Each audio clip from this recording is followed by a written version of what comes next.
The sea that closes its fist around Bear Island in winter does not break so much as breathe.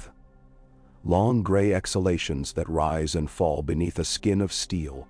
The water heaved under the galley's bow, with the deep, patient power of a creature that owned the world, before men learned to stand upright, and the oars dipped and lifted, like the limbs of a dark millipede moving through a dream. The mast sang a thin metal note where rigging met iron rings. Salt blew in a rhyme across the rail. Jorah stood in it, feeling the wind press against the thick wool of his cloak, tasting the cold as if it were a stern word on his tongue.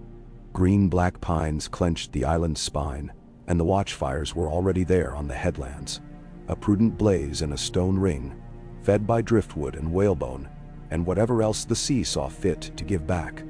The smoke climbed into the low sky in a steady column. Between the fire and the sea, women with bows were shadows against the gray. The first of the Unsullied already stood along the foredeck in two unbroken lines, round shields tilted to shed blowing spray. Spear points turned down, their faces blank as chalk. Even in the pitch and roll, they were untroubled by the motion. They had learned long ago to be untroubled by what could not be changed. "Bear Island," said Cuijar softly at Jorah's shoulder, the Associ accent giving the name an extra syllable, a kind of respect. He had once held a whip in Astapor, and now bore only a spear like his brothers. The winter had made pale scars along his cheeks show whiter. "The place of your fathers." "My father's place," Jorah answered, and let the words be stripped by the wind. He could see it as if a ghost stood beside him and pointed. The hall whose timbers had been blackened by a century of smoke. The pillared room with its carved bears rearing to either side of the hearth. The smell of long salt and wet fur and peat. His father's back lit by the fire, the gray at his temples like hoarfrost. He could hear his father's voice too. How it could be gentle over bread and strong ale. And how in the yard it could cut the soft places out of a boy's heart. Because the world would need the hard ones.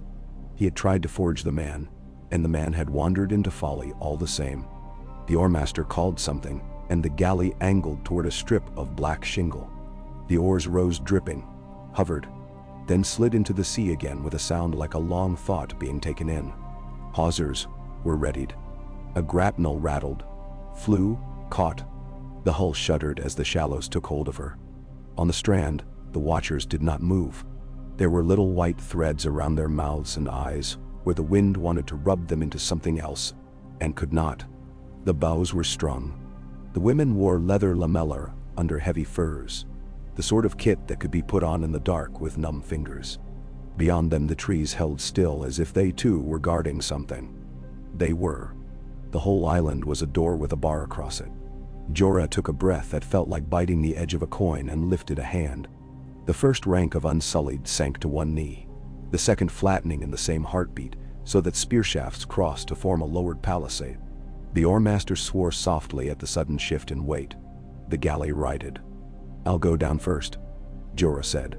He went down with Cuijar and two others beside him. The ice on the rope ladder crisped and flaked, and the cold stung his palms where old sword calluses had thinned. The first step onto the shingle made the muscles in his calves seize with old memory. Boy's bare feet, once after a swim in the cove in summer. His father's voice calling to bring in the line, "Boy, and quit scaring the gulls." He did not know what his face did for a moment, and then discipline put it back. The closest of the archers watched him pace up out of the wash. She had a scar just under her ear, the pale hook of some old blade's kiss. She was perhaps 30 and broad across the shoulders. Jorah stopped outside arrow shot that would be dishonor to take, inside arrow shot that would trouble a careful hand. He lifted both hands slowly until the furs of his sleeves slid back from his wrists, showing the old iron band around the left one. Mormont's knotwork etched there, dark with age. Water dripped off the fur and froze between his fingers. "I am Jorah Mormont," he said, and his voice carried, as the sea will carry something, if you pitch it right. "Exile. Ex-Lord.D. Oathbreaker. I come to answer for what I did, and to lay these spears at my lady's feet, if she'll take them." "Thou." The archer's mouth lifted at one corner. No smile. Not quite. She turned her head just enough to speak without taking her eyes off him. "He says he comes to answer."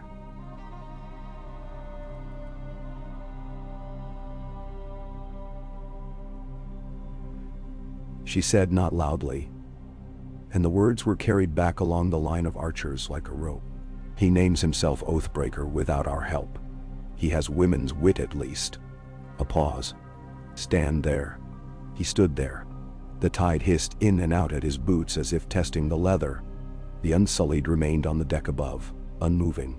He heard distantly the weighted thunk of the second galley's anchor. They had come with 2 ships all told, for prudence, and because any more than that would have been a declaration rather than a supplication. In the pine dark beyond the shingle, something flapped and settled with a low creak, a raven on its perch. When the child came out of the trees, Jorah felt something old turn over inside him. He did not bow yet. He had named her, "My Lady," as courtesy. But his body, the years in it, required that his eyes be sure. She wore a cloak lined with sealskin and had her hair braided back in a single plait, bound with strips of rough leather that had been polished with wear. The cloak's clasp was iron, set with a small piece of green glass. The sea polished a thing and made it precious. The island kept such lessons. The child's face was the stubborn triangle of the Mormonts, the eyes set like flints. She was very small, and even at a distance, there was a gravity about the place where she stood, as if the ground liked her there. "My lady," the archer said, and this time the word weighed something in it. Jorah went to one knee, and then the other, till he was sitting back on his heels in the cold wet grit, his cloak dragging in it. He set the hilt of Longclaw down in front of him, both hands on the pommel, the blade resting in the shingle. The sword was Valyrian steel and had seen foreign suns. The bear's head pommel had been carved and recarved through years of hands. The blade had been given to him by the old man and taken away again by his own deeds. He had carried it where he had no right and then returned it where it belonged. He had thought sometimes that the sword had forgiven him because steel did not care about men. He did not ask forgiveness now. "Lady of Bear Island," he said to Lyanna Mormont, "I left my oaths once. I will not leave them again. I have come to put my life and all I brought with me at your service, if you will have them, and submit to judgment for the shame I brought on our name." Lyanna considered him. The wind flicked the edge of her cloak and laid it down again. When she spoke, her voice was very clear and very flat. Everything not needed had been left out of it. "You were lord here," she said. "You sold men." "I did," Jorah said. The words were iron filings in his mouth. "I sold men to pay for a wife I wanted to keep as a wife. There are no right words for it." "That it is true," she said. There was no triumph in that. It was a stone set down where it should be set. "My mother is dead. My sister is dead. My cousin is dead. My uncles are dead, some in the south and some in the snows. I do not much like men who make death cheap." She flicked a look at the line of the Unsullied on the galley. "And you brought me spears from far away." "I did," he said, "from across the narrow sea. Freedmen. No man owns them now. They obey, but not from fear of the lash. They fight because they swore. They fight because they choose to stand beside one another. Their choosing matters," she said. He had not expected her to say that. "Stand up, Jorah Mormont." He stood, and the old island gravity took his bones and put them in their places. "You say you brought these spears to lay at my feet. I am not a king," the girl said. "Neither will I be bought. But we need spears. We need oaths kept." She looked past him over the gray water at the galleys, and then she looked at him again. "You will come to the hall. You will eat our bread and salt. Guest right still means something here. After that, we will see." He bowed his head. "Ay," he said. He lifted Longclaw, and the weight of it in his hands was both anchor and question. They took the path up through the pines, and the Unsullied came down and filed behind them in paired ranks, shields on shoulders, spears canted. The Bear Island archers watched with their heads a little to the side like hawks, looking at a thing that might be a stoat and might be a strip of bark. Even the children along the path did not cry out. They stood with their hands in their mother's skirts and stared, and the wind set little shells to rattling in the hair of the fetishes hung from low branches as they passed. In the great hall, the fire pit looked like a winter-caught mouth. White ash and coal red under it. Smoke went up through the smoke hole, where some prudence hung thick greased hide to catch the worst of the wet. The carved bears along the pillars had been rubbed smoother by generations of hands passing. The lines of their muscles had a burnished sheen. Jorah felt the lay of the floor as if he had never left it. The slight hollow in the flagstone where his father's chair had scraped. The spot where men had thrown bones at a mark for stakes on long nights. The dark place on the west wall where a winter of bad pitch had stained the planks. Lyanna took the high seat as if the wood fit her. She gestured, and bread was brought and salt. Jorah broke the crust. It sighed. He touched the bread to the salt and ate, and the salt stung the cuts at the corners of his mouth where the wind had split them. A jug went around with the dark island ale that made your teeth feel furred. He drank and felt it go down like a little warmth set on a flat stone in the snow. The Unsullied did not drink. They stood along the walls, watching nothing. It unnerved the youngest of the islanders only slightly. On Bear Island you learned young that the sea watched you without blinking. A woman with a long scar along her hand and hair braided up tight came and stood by Lyanna's chair. Alizan Mormont. She had her mother's knuckles, and the way she looked at her kin told you she had her mother's ledger in her mind and kept it better than any book. She leaned and said a few words. Lyanna nodded. Then she fixed Jorah again with that level look. "You will speak," she said. "Say more than you've said. Say it under our roof, with the old wood listening." Jorah put the heel of his hand down on the table. He felt the roughness of it under his palm, the raised grain from a summer when the sea had been particularly hungry and the salt had gnawed everything. He drew a breath and let it out. And then he set his words down one after another, like stones along a path through a cutbank. He told them of his wife whose laughter had been a bright bell that he kept trying to catch in his hands, and how he had scooped up all the wrong things instead, until only the bell's phantom lay there. He told them of the tournament he could not afford, and the stubborn useless honor of not admitting it. He told them of the poachers he sold, and how he had to keep saying poachers in his own mind, because the other word would have burned him to ash. He told them of flight, of things that tasted of the wrong kinds of heat, city dust and foreign spice, and a kind of praise that stuck to your skin. He did not speak the name of the foreign queen he had served. He held that name in his mouth and swallowed it because this was not the place to say it, not yet. He told them of men who had been beaten into perverse excellence, the Unsullied, and how he had come to stand in a square of sun and watched them for the first time and felt shame like a hand close on his throat. He told them of how shame could be made into something if a man kept putting it in the same place every day, like a basin under a leak. Eventually it filled, and then you had to do something with it. He told them he was tired of men in Essos talking of the North as a story, and of the Mormonts as a point of interest. He told them he wanted the sea to wash him clean, if it would not drown him first, and he would not mind which. Lyanna listened with her hands folded one over another on the arm of the chair. She was very still, but her eyes moved sometimes, flicking to Alisane, to the woman with the scar at the jaw who had first challenged Jorah on the shingle, to the Unsullied standing along the wall as if carved there. When he was finished, the silence that filled the hall was not empty. It was a bear's breath. Huffed. White in winter. Alisane spoke. "We have no love of slavers here," she said. "But you came back to be judged. I will judge you first because I have cause. I remember your back in the yard when I was small, cousin. I remember your bride. I remember the shame and the running. I remember my mother's mouth set in a line because she said if this island cannot keep its own, what good is its pride?" She paused. "You are not lord here. That's done with. The hall remembers where your father's chair scraped, but it doesn't scrape now. That's done with too. You return with soldiers not our own. That might be a fence. It might be a fence. The difference is in whether you think we needed saving. Do you think we do?" Jorah looked at her and then at Lyanna. "I think the North needs old ways kept by new hands," he said. I think the South sends letters and fetters by the same messenger. I think our cousins are dead in too many places, and I think the ones who killed them feel nothing. The men with me are not ours, but they are men who know how to hold a line in the cold without complaint. I brought them because I want to put steel in the places where we are thin. Not because I think you can't stand. Because I think you shouldn't have to stand out.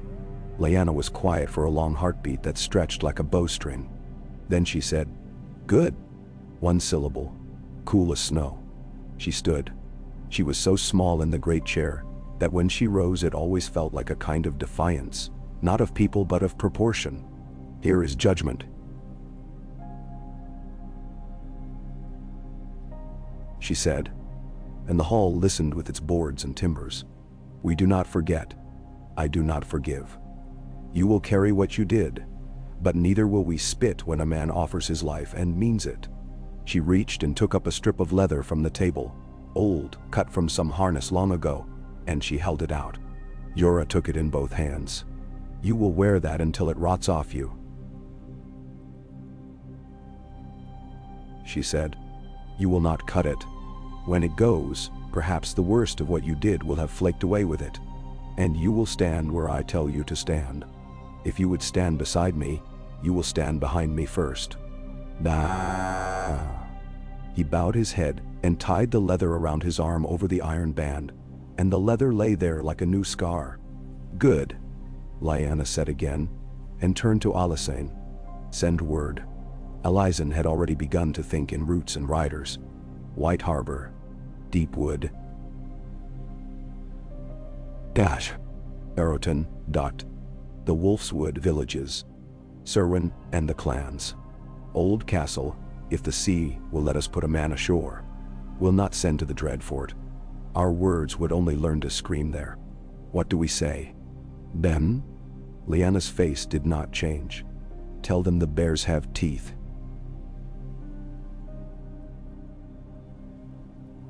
She said. Tell them winter bites like iron. Tell them that if they are sick of the South setting prices on northern names, they can come and see a thing done with northern hands. She looked at Jorah, and her eyes were ice with a spark under it. Tell them to come and judge this too. We'll not do it in dark corners. The ravens that went out from Bear Island that day wore little bells on their legs that chimed faintly against their scaly black feet as they flew. The bells were a whim of some dead Mormont woman with a taste for tin work. No one remembered exact cause, and the bells had become tradition. Men and women in woods and towns and rude holds heard that faint chiming, looked up, and saw a black wing carve a pale sky. They came. Not all, and not at once, and not always the ones expected. The first to arrive were a clutch of Glover men in seal-stiffened cloaks, a bare dozen, led by a woman with hair cut short as a boy's. Behind them came a string of sledges from the mountain clans, piled with furs, and men who could track a vole through a windstorm. The next day brought a pair of longboats with manderly colors, which looked odd and brave in that place, like feathered hats on wolves. The manderly captain had a round, delicate face that freckled to spots in the wind, and she bowed very politely to Lyanna, and pretended not to see the Unsullied stares. Men from White Harbor were the first to ask the blunt question aloud over ale between odors of pine sap and smoke.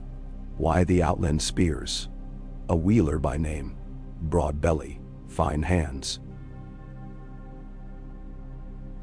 Said as if he were cost-accounting fish. Put a price on that decision for me. The North knows how to fight in snow. We do, Alysanne said dryly. We also know how to die in it. You count fish. Count our dead. Count again. They are eunuchs, another man said, with the odd mix of disdain and curiosity people have for something that is both wounded and dangerous. They are soldiers, Jorah said. If you care what's between the legs of a man who will hold the shield next to yours, you will have other problems. True, grunted a woman from the mountain clans. The goat that eats your food does not grow meat by talking about it. This passed for praise. Jorah had feared, secretly, a worse thing. That the Unsullied would seem to the North like something unclean, and that the North would say so with their hands. He had stood watching his men in the yard, where the ground had been trampled to hard iron and salted with grit for traction, and felt a taut wire in him hum. But the Bear women came to the yard to watch, and stood with their arms folded or their hands on their hips. And the mountain men came and squatted on their heels with their knives laid across their knees. And a boy too young for a beard mimicked the thrust and fold of the Unsullied practice with a stick. The murmurs were skeptical at first, and then appreciative, and then silent. The Unsullied did not slip. They learned the island ground the way a knife learns a whetstone. They wrapped sealskin over their sandals and greased the leather. They set their shields with an extra wedge of hide at 2 o'clock where the wind liked to catch, and 4 o'clock where the sleet slid. They practiced a slow push up an incline slick with ice. Shield against shield, the front rank leaning, the second bracing, the third driving, a machine of breath and grit. They learned to thrust underhand to take a man who thought he could climb his way over a wall of shields and find no purchase. They learned the way the cold gripped a spear shaft and tried to make it brittle, and how to bind rawhide in a tight spiral to give the hand something to feel that was not nothing. Jorah walked among them and felt a strange tenderness, and then scolded himself because tenderness would break them if it got into his voice. Instead, he was precise. He had not learned precision in youth, only broad-shouldered will. Essos had taught him columns and weights, and what one small change could do to a line of many men. The North had taught him something else. What a hill means to a body. He found Lyanna watching sometimes. She would stand at the yard's edge, her cloak dragging in the dirty snow, and fold her arms and tilt her head just a fraction as if the Unsullied were a carved piece, and she was fitting it into the right place. She never asked questions while they were moving. When the practice ended, she would say very short things. This one,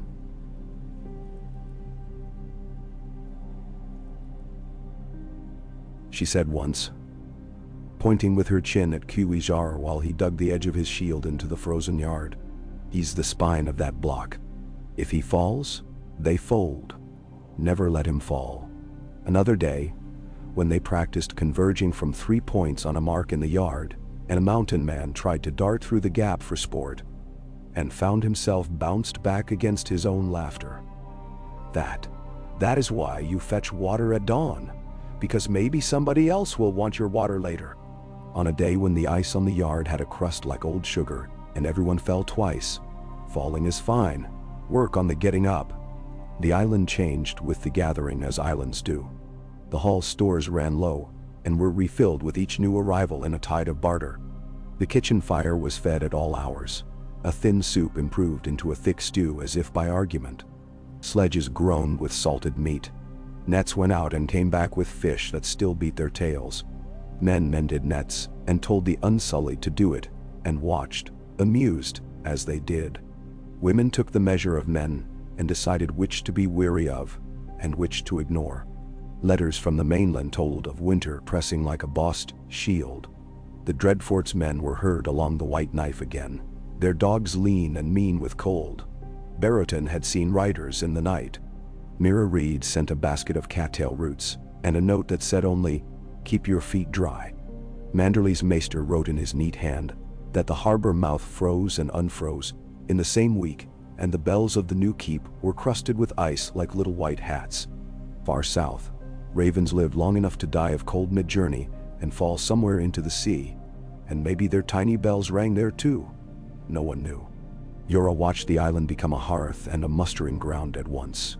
He had wanted to put steel where they were thin.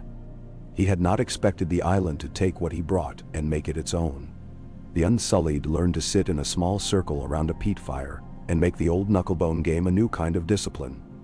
The bones jumped from hand to hand in strict measures. 1, 2, 3, change. And a dropped bone meant you got number 3 watches that night. They learned to eat slow and not to lick metal spoons with tongues that would stick. They learned a few words of the northern speech that had never needed foreigners until now. A, they learned first. Then, right, and enough, and more. Then, because the women insisted and laughed while they did. Good. To hear Qzar say good with the island's gruffness in it made something ease in Jorah's chest that had been knotted for too long. The weirwood on Bear Island did not stand in a grand godswood with hemmed walls and quiet gravel. It grew crooked on the edge of a cliff where the sea had been chewing for as long as the tree had been drinking. Its face had been carved with a hand that did not care to make it pretty.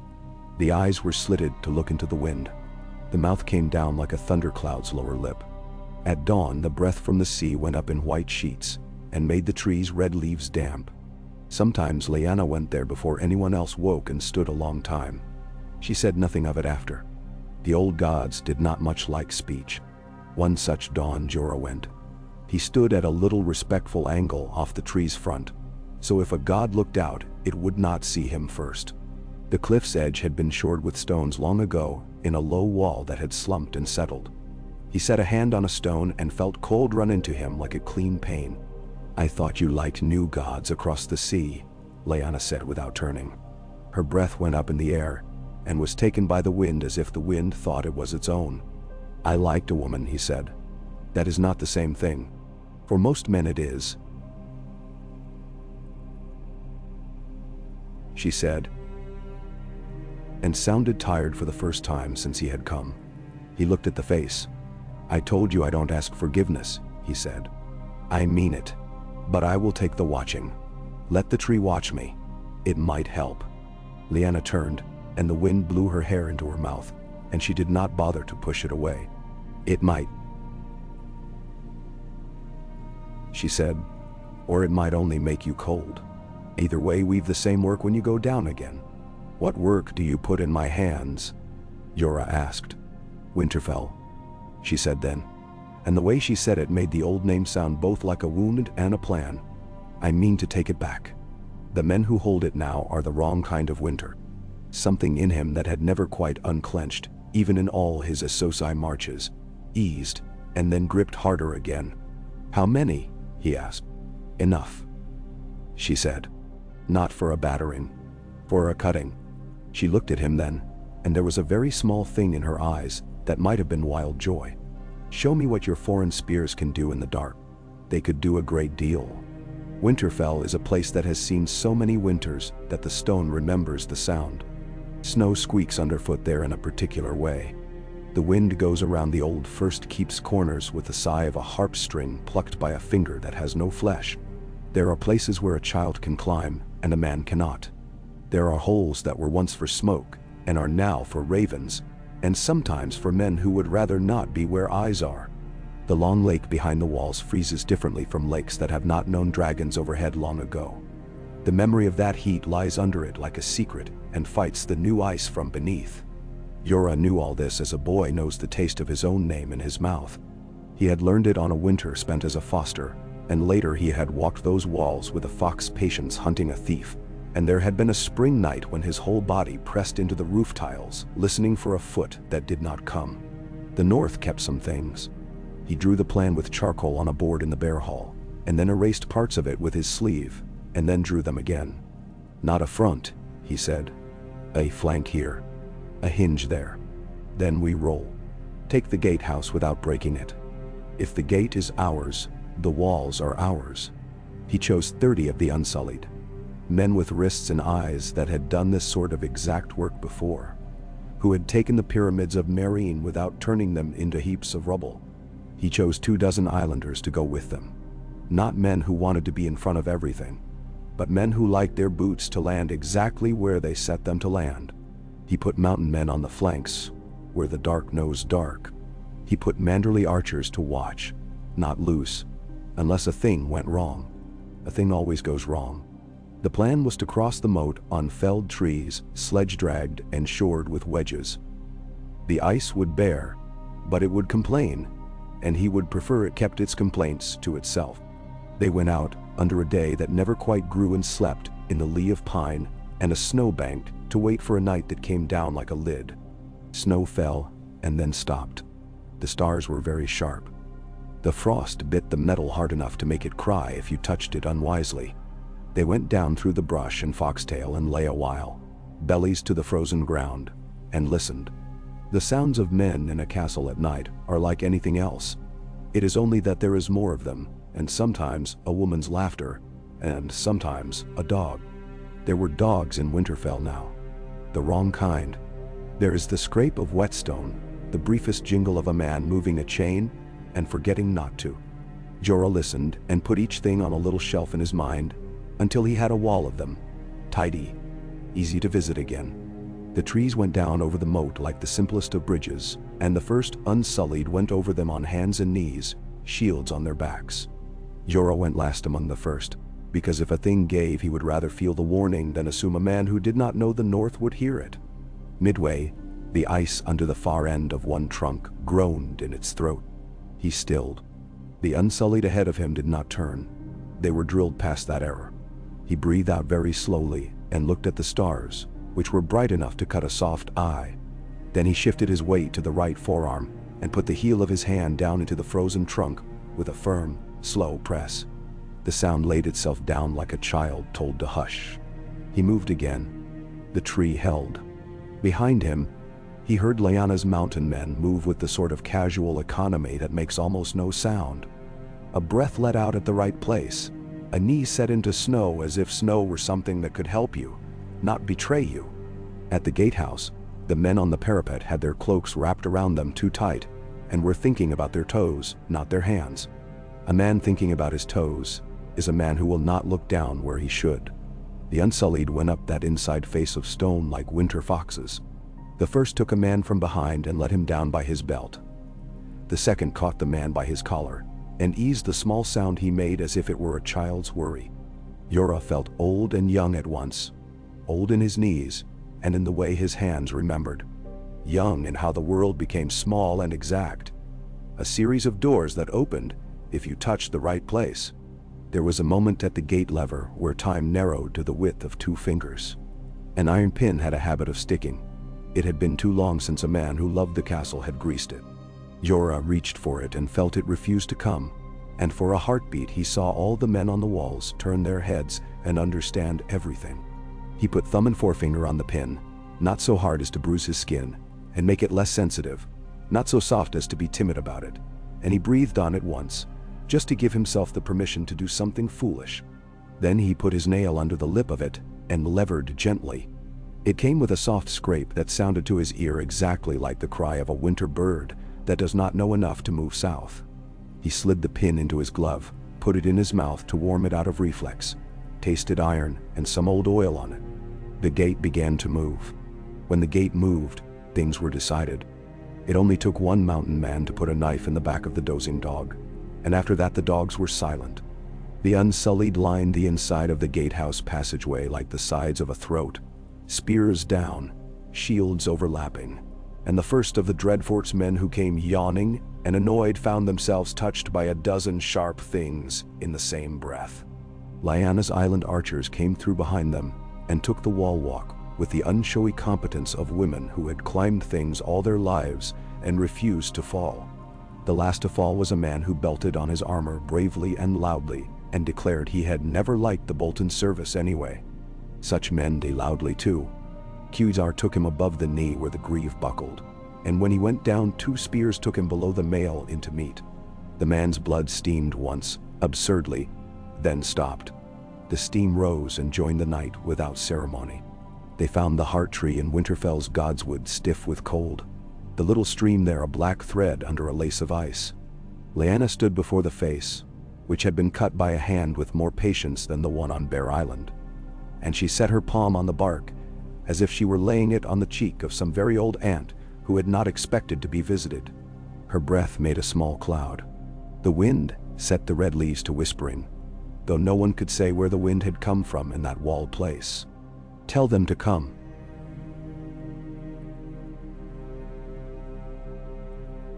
she said to Alysanne. "Tell them to come and see." They came. They came with guarded eyes and winter-creased mouths, and with weapons they did not sheath until they chose. Men from the rills who had learned to tie boats in ways that made Southerners sigh.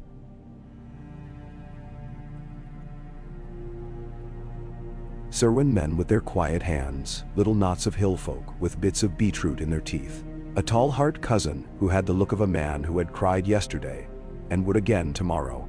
Manderley's own came with careful coats and a brisk master whose nose had never known a lance. They all looked and saw the gate open and the walls unbroken, and counted the dogs that lay very still with a certain pleasure. In the hall at Winterfell, the drafts found every gap again and made the tapestries flutter and then relent.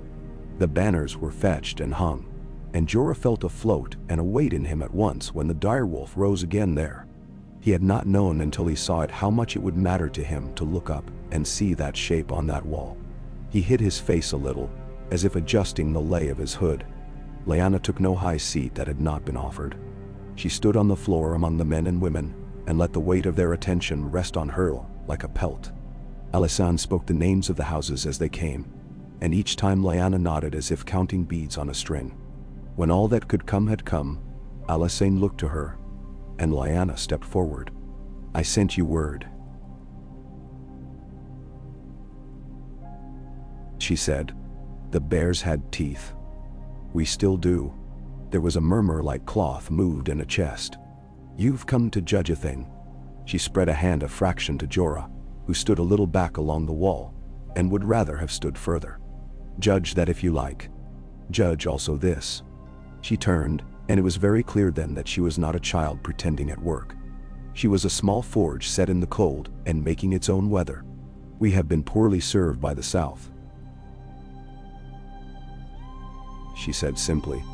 "We have been poorly served by men who call themselves our own and then bend to be stroked. We have been called to wars that were not ours and then left in snow with our dead." She looked from face to face, measuring. "I would say I would never call any man king but a Stark, the way I used to say it. But the world keeps killing the things I would say." A long breath went through the room. "So I will say this. The North is old. It is not tired. If no Stark will stand, then I will, not because I am clever, not because I am big, because I will not bend where I should not bend, and because I will make bending where it is wise seem like my idea." The White Harbor men looked at one another with the particular bright look of traders who smell a bargain that is not money. The mountain men grunted their approval in their chests, like bears who have heard a convincing fawn squeal. The Serwyn men looked at their boots because they already knew what they would say and wanted to seem as if they still had to think. The Manderly Maester pursed his mouth and did the sums of precedent and found that his sums were missing pieces. Jorah's heart beat in him like a man knocking on the wrong door and not stopping. He had seen men acclaimed in foreign squares by slaves who wanted to be free and noblemen who wanted to pretend. He had seen banners go up like summer kites and come down like wet sheets. He had never stood in a place where a winter's worth of eyes weighed a small girl's words like silver. It was Wyman Manderly's nephew, the freckled captain who had bowed so carefully on the island. Who said it first, perhaps because the cold had leached any thought of delay from him, perhaps because something in him loved neatness. "Queen in the North," he said, and the words hung there and did not break under their own weight, as he had half feared they would. There was a beat where the old world and the new one stood side by side like two men who did not yet know they were brothers. Then a mountain man laughed delightedly, not at anyone, just at the joke the world had decided to make, and clapped his hand on his thigh. "Queen in the North," he echoed, and the second time it sounded less like an oddness and more like a thing a person might say and mean. It went around the room with the unsteady speed of cold ale poured too fast. Slopping and catching and overflowing. "Queen in the North," said a Glover woman whose shovel hands could have broken a man's jaw with a loving tap. "Queen in the North," breathed a Serwyn boy who still had wisps of pale hair on his lip. "Queen in the North," murmured a man from the rills, satisfied. Lyanna did not smile. She did not duck her head.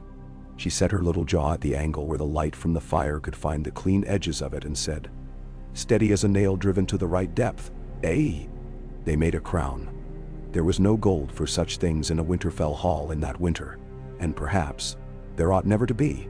A Manderly smith brought iron, and a woman from the island brought the ruin of an old spearhead with the scratched lines of bear prints still faint on it, and someone cut a belt of old bronze fittings from a chest no one had thought to open in years. The smith heated and hammered while men watched and pretended not to, and the iron grew into a hoop with 4 very quiet points like mountains rising from a low land. He set the scratched spearhead into the facing where a brow would be, and worked the bronze into little claws that gripped the iron. Not quite pretty. Entirely sure. Lyanna took the finished circlet in both hands and held it a moment without speaking, and then she turned to Lyanna. "If I put this on you, you will not be smaller," she warned very softly. "I should hope not," Lyanna said with something that might have been almost a smile if she had been a little less careful. "Put it on me." Lyanna did. Lyanna closed her eyes not as if she were praying, but as if she was listening to a sound far away, an animal moving through the snow. When she opened them again, the hall had nothing to look at but her. "Rise for your queen," Lyanna said. She had not meant to say it, Jorah thought. The words had been building in her while she held the iron. But they were right. They rose. They rose with the creak of wet leather and the scrape of chair legs and the soft rustle of wool. The Unsullied along the wall looked at one another almost imperceptibly, and then, led by Jorah, sank to one knee in a line and put their spears down with the iron discipline they had learned for other masters, and now chose again. Jorah went to one knee last, because he had wanted to see it all before his eyes were level with the floor. He put Longclaw's tip on the flagstone and bowed his head over the bear's head hilt, and for a brief moment he felt something in him line up with something else, the way a man's fingers will find the old grooves in a tool used by his father. He did not weep. The cold would have made his tears into something freezing and foolish. He held very, very still and felt the hall breathe. "Stand," Lyanna said after a time, "and listen. We take Winterfell and do not bleed it out afterward on quarrels. We take stock of what we have and where the holes are. We take a census of bread. We take a census of arrows. We take a census of men who can walk between dusk and dawn and not lose their minds. Then we take the Dreadfort and rip the skins from its walls and let the sun look at them till they are only leather and not any more the memory of men." There was a moment's appreciative sound at that, grim and bright. "And the South?" asked the Manderly Maester, because it was his job to bring the South into things. "The South," Lyanna said without contempt or heat, "may bring itself into this if it wishes. It has a long journey. We'll keep a fire for it. We'll not feed it our children in the meantime." "Them?" Jorah rose with the rest. When the council that followed broke into knot and counter-knot of talk, he found himself at the edges of it with Lyanna watching the threads. She jerked her chin toward the yard and he followed her, grateful to be moving. "Your men held," she said outside where the sky was the color of old iron. "The ice liked them. You hear the way it spoke?" "I did," he said. "I've missed that." "Do not miss it," she advised. "It will make you sentimental, and the ice hates sentiment. It likes what is exact." She was silent for a beat. "You bent a knee to my girl." "That was exact." "I meant it to be," he said. He looked up at the inner walls. They were old enough that their age made a sound of its own. She will need men who do not balk at bending more times in a day than a proud back likes. "She will have them," Lyanna said. "Some of them will swear once and think that is the same as swearing always. We'll show them the difference." She glanced sidelong at him. "There will be letters from the South. There will be men with clean hands wanting to pat us on the head and make a bargain of it.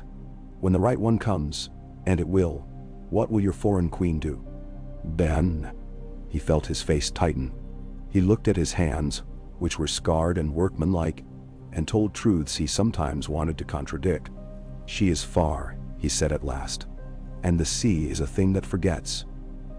The woman I served is a woman who would like what we are doing here if it were done there." "That is not the same thing." "That is not an answer," Lyanna observed. "It is the exact one I have," he said, and she accepted that with a little tilt of her head. In the days that followed, Winterfell became less a place they had taken, and more a place that had taken them. Fires settled into their old places as if recognizing a hearth. The smoke learned again which beams to darken and which to leave in light.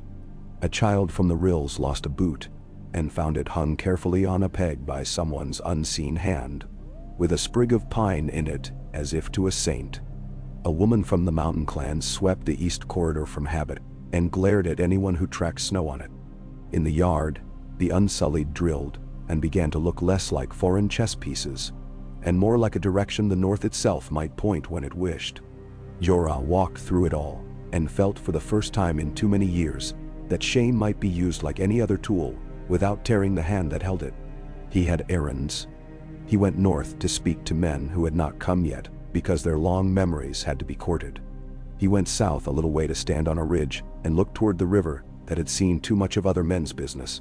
He took a dozen Unsullied with him each time, and sometimes 2 bear women whose laughter made the cold seem less vigorous. He learned again the depth of the drifts along certain walls, and how the wind carved the lee side of a rock so that you could read it. He taught Qzar the signs the snow makes when it is new, and when it is merely disguised. He took to tying the strip of leather on his arm tighter, as if pain would mean he was on the right path. One night he returned to Winterfell by the north gate with ice in his beard and a weight behind his eyes, and he found Lyanna in the small solar that looked west, the one with the shutter that did not quite close. She had a roll of vellum open, an ink-stained finger marking a place. She looked up, and then looked back down, because she knew precisely how much of him required words, and how much did not. "News?" she asked in the tone of a smith who asks if the iron is ready without taking it out of the coals. "Crows in the pine," he said. "A print with 6 claws in the snow, maybe a trick of melt. Men along the river who look for trouble and don't yet know whose." He paused. "A letter from White Harbor, polite. Polite is dangerous," she said. "Polite sits on your doorstep and smiles till your dog loves it, and then asks for your dog." She set her quill down. "And the other thing, he did not smile. There will be songs about you, whether we want them or not." "I don't," she said, and wiped her inky finger on the edge of her cloak. "Make sure the songs remember the part where hands went numb, tying rope. People forget that part, and then think they could have done it themselves if they'd been there. I want them to feel the rope. I want them to get mad when someone sings it lazily." "Them?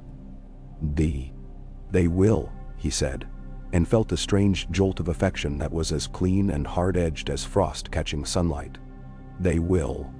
He went to the Godswood again at dawn and put his hand on the weirwood there, and felt the old calm slide into him. The ice on the little stream cracked softly as a bird sat down on it, and then hopped sideways to test its own choices. When he looked up, Qzar stood at the edge of the wood, out of respect, waiting. "You have orders," Jorah said, and Qzar came closer. "We march east. The Dreadfort will not wait to be invited. The Queen wants the skins off its walls. We will oblige her." Qzar nodded. He had been drilled to accept orders, and then he had learned something else with these people, something like liking. It sat in his eyes now like a light very far off that you only see when the night is clear. "We will march," he said.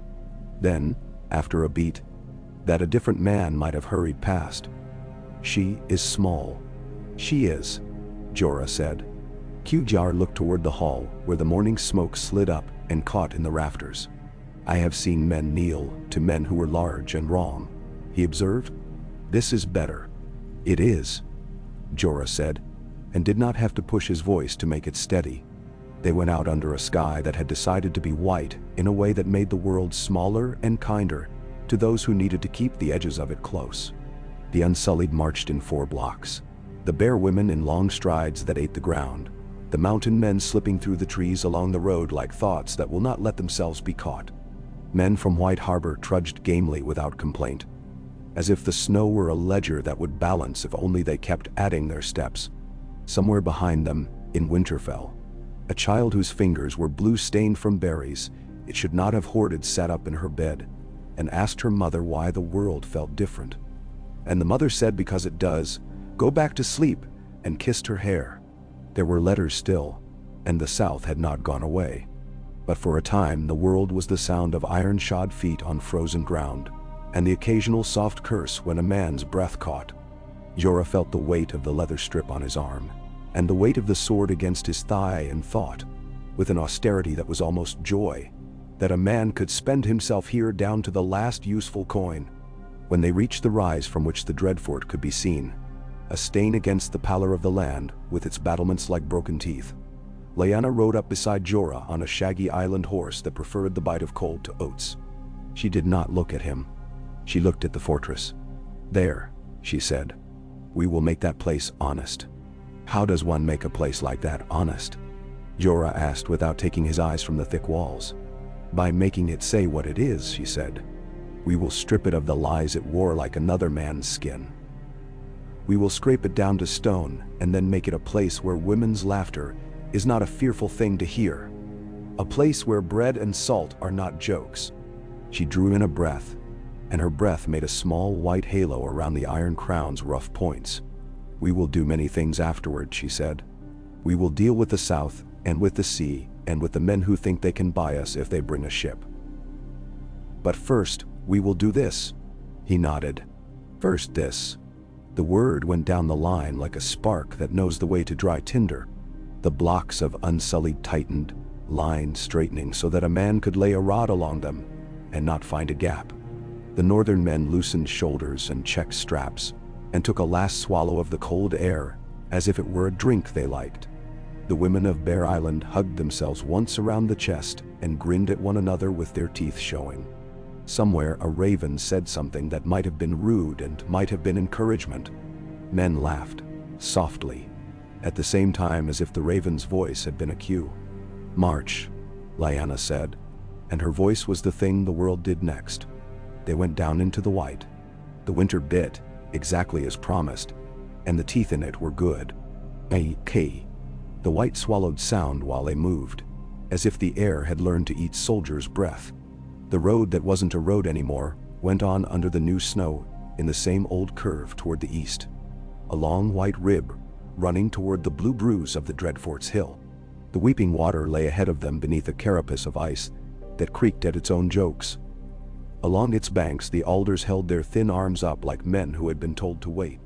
The sky had decided to stay the color of an old nail, and the cold took hold of the iron rings of the Unsullied and made them whine softly.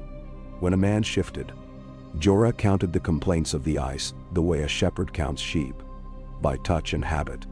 The leather thong on his forearm had stiffened, and then softened with sweat, and stiffened again.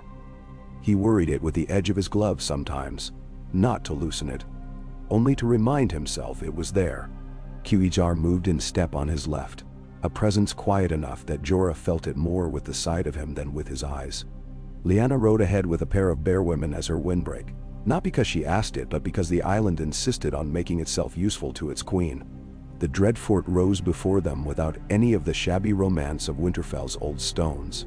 It did not wear history like a cloak. It wore it like a habit of mind. The pink of its walls was not a paint, but the memory of a practice set into stone over years. The color had nothing to recommend it until you knew what it meant, and then you could not stop seeing it. Its battlements took the wind and made of it a low note you could feel in your gums.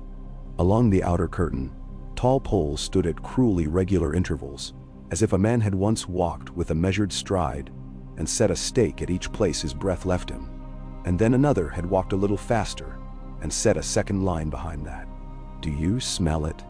Elyzin asked without turning. Her voice came back at Jorah in a sort of flatness. The world had become a room. "Old tallow," he said. "Old fear." There was no sweetness to it. The cold had taken sweetness and left something else. They camped out of bowshot and out of habit's carelessness. The wind did the work men would have done of keeping the ground beneath them honest. It scraped the loose snow off the hard. Fires were low and angry looking, all peat and little flame. The Manderly captain, freckles more vivid for the cold, drew a plan in ash on the back of a shield and tilted it for Jorah and Alysanne to see. The ash going into the grain of the wood, the way plans do into the grain of a day, until one cannot tell which came first. "There," Jorah said, and laid a gloved finger along the river bend where the weeping water shrugged against the back of the hill. The outer kennels were built late. See the way the ground around them sits wrong. There'll be a culvert there. There's always a culvert near a kennel if men don't like the smell of their own dogs. If it's stone, we can use it. If it's wood, we will make it honest and make something else. The men who live there call that the hound's breath," rumbled a mountain man who had taken off his cap and revealed a scalp with hair like the back of a goat. "They say it keeps the walls warm." I say men will say any pleasing thing to excuse a wrong. Damned. Good, Lyanna said, and not to any person in particular. She fussed the iron circlet, so it sat more squarely on her hair, as if it were a cap that must not slip during work. We will fix that lie till it is only a tube that moves air. Night, Jorah said. We do not ask those walls to argue with us while the day can help them. Night, Lyanna agreed. Her eyes were bright with a sort of readiness that is all decision, and no hurry. They settled into the hours you must wait for a thing if you want it to go right. Men dozed with their chins in their collars, and woke with little snorts they pretended not to have made. A woman from the island went down a line and cuffed a boy lightly when his head began to wobble, and his spear with it. The Unsullied traded watches by breath count and touch. A finger to a forearm and a step taken when a step was needed, not before. Quizar came and went, like a hinge that did not squeak. Jorah ate a strip of something that might once have been deer, and tasted mostly of old smoke and survival, and felt his body accepted with the surly relief of a mule given clean water. When the world had shrunk to what lived under that particular night, and a yellow smear far to the south might have been the ghost of a southern city or the trick of Jorah's tired eyes, they went. The snow took their steps and remade them into the shapes that snow always makes anyway. The river cracked with the small, resentful noises of a thing used to being wet and now locked up. At the bend where the kennels sat close to the outer curtain, the ground had been trampled by dogs until the thaw and freeze had made it as ridged as the underside of a tongue. The culvert mouth was there where it would be, low and oval, edged in stone glazed with old grease. Someone had tacked a scab of pink cloth over it in season to keep drafts down. The cloth lifted and fell with a dog's sleep breath. The air that came out tasted of warmth and a bad sort of comfort. Under, Jorah breathed, and they went to their bellies and slid like men who had once been boys knowing the best sledding hill. The cloth rasped their shoulders and was gone. Jorah put his hand ahead of him into a world of warm dark that made the hairs on the back of his wrist wake. He felt stone worn smooth by air, and what air carries, and he thought of the old mouth Alysanne had talked about. Bread and salt and jokes, and men who had the wrong kind. He put the heel of his hand down and pulled and went forward. The culvert narrowed and then widened again. A man with broad shoulders would be slower there, and the Unsullied were chosen for shoulders that were strong, but knew to be narrow when they must. Quizar's breath came steady behind Jorah's boots. The mountain man's breath was laughably quiet, as if he had decided it would be so and the world had agreed. The smell changed. There is a moment when a warm place realizes that cold has passed something to it and decides to own it. The air in the culvert did that now. It took on the taste of iron just before men make it taste of blood. They came up into shadow under the raised grating just inside the kennel wall. There were dogs, half awake, their bodies twitching with dreams of running. There were dogs fully asleep, sacks of meat with noses tucked into their own fur. There were dogs that had got up to piss and then changed their minds and gone back to their straw. There were men snoring without shame. The grating was the sort a lean boy could pop without waking his mother. The bolt on it had been greased recently, and Jorah marked that and saved his anger for later when anger could be of use. They went up through it like smoke that has decided to condense into hands. Quizar took the first man by the mouth and the knife slid in beside his ear, where there was only skin and the small movement it made. The mountain man did the mercy killing of the biggest dog sleeping nearest the door. He had cut the throats of his own goats in winter and knew all the economy of such kindness. The dog's great paw flexed once as if trying to run in the straw and then stopped. Alysanne moved like a shadow's answer and barred the inner kennel door with a timber that had always leaned there uselessly and wanted to be good work. The others came up quick and quiet. There are ways that men can be quiet, that make a noise, and ways that are not even that. Jorah had learned both. He put his hands down and moved, picked up a sleeping man's hand, and set it down again when the body twitched at the knife's pressure, made the noise of a child soothed, and the man believed the lie. The dogs would have spoiled everything but for the cold. The cold kept them stupid. A young bitch woke, lifted her head, saw nothing she had been taught to fear, and put her nose back under her flank, because sleep is a stronger command than any other if a body is warm enough. By the time the man at the inner door woke and discovered the bar he had meant to use had been used against him, the kennels were already decided. He tried to yell through the narrow gap, and produced only a good demonstration of why men should train their throats like any other muscle. The Unsullied in the aisle nearest him set a shield edge to the gap, not to block but to shape the sound that came out, and let the rest of the world be quiet. Elyzan gestured with her chin in that language of theirs that said everything, and two bear women went to the back wall and began to cut the ropes that anchored the hound's breath. Men inside the outer curtain would feel a change in the air and not know why. They would be thinking of their toes and not the direction of the wind. That was enough. They poured out of the culvert into the yard under the kennel wall with a sort of speed that fools think looks like rashness and is only the absence of waste. Jorah felt his knee threaten to skid on a patch of ice that had been shaded all day by a wagon's raised bed, and loved that he had noticed. If a body knows where it will fall, it falls better. The Unsullied went for the postern that led into the service passage behind the outer wall, the one that had been made for men to carry firewood and meat and small trays of shame. The bolt for the postern had a little rope tied to it. Jorah followed it with his fingers to understand the trap, found the bell on the other end, and muted it with his glove while Kizar slid the bolt slow and sure. The bell still chimed once, very soft, as if not wanting to be left out. A man on the other side of the passage turned his head in his sleep and then made up his mind to keep sleeping. The service passage stank of tallow and the human parts of meat. The stone had grease on it that had become part of the stone. They moved through it because it went where they wanted to go. Up under a stair that would take them into the outer yard, up again to a crow's walk, along that, and then into the tower that flanked the main gate. The plan they had made in ash fitted the place as if the place itself had been consulted. Men woke to knives where they lay. One ran too well and forced Jorah to commit a small ugliness in order to keep a large beauty. The beauty of a quiet plan intact. He was exact about the ugliness. The old gods like exactness. He thought that while he wiped his knife on the man's sleeve and despised himself for thinking anything but the work. Outside, along the bend of the weeping water, the mountain men made their own exactness. Where the river had eaten the bank and then left, it had made a shelf of ice undercut by black water. Men who do not know a river will put their feet where the river was, not where it is.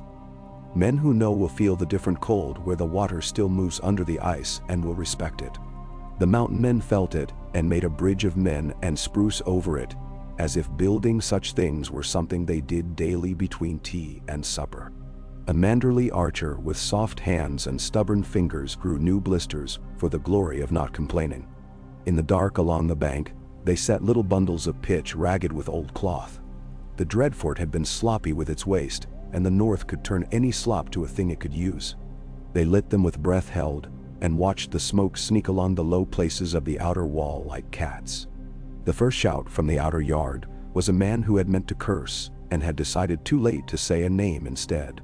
The second noise was the groaning complaint of a gate's-old mechanism being asked to move without warning, and then a guard staff hitting stone in the way men have hit stone to wake men, since stone offered itself.